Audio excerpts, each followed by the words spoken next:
چی دلبندی در این دنیا که مرداری کلاغان است، چه بنشینی در این منزل که آخر جمله ویران است. چه دلبندی در این دنیا که مرداری کلاغان است، چه بنشینی در این منزل که آخر جمله ویران است. تماشاگاه فرعون است، عشرتگاه نمرود است، خزینه دار قارون است، عروس آرای شیطان است. چه دلبندی در این منزل نکردی توشه حاصل، همه افسانه باطل که بازی های شیطان است. نگر در باغ و در بوستان، عمارت ها و شهریستان، نظر کن سوی گوریستان، تو را گویند چه فرمان است.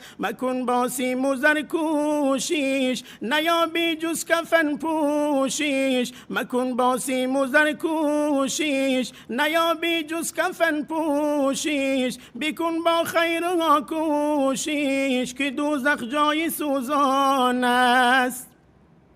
بیارن مرقبی چوبین، نه او را افسر و نیزین، درونی چادری غمگین، نه او را سر نسامان است. برندت سوی گوریستان، جدا از خویش و فرزندان، برندت سوی گوریستان، جدا از خویش و فرزندان. لبی شیرین رخی خندان، خوراکی مار و موران است.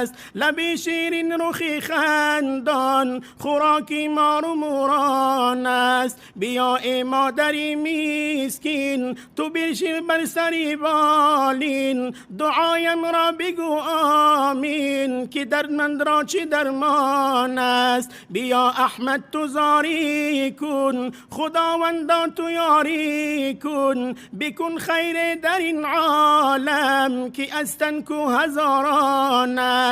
بیا ای سعدی مسکین، دم بر خاک من بنشین، بخوان تو سوره یاسین، ثواب او فراوان است. بخوان تو سوره یاسین، ثواب او فراوان.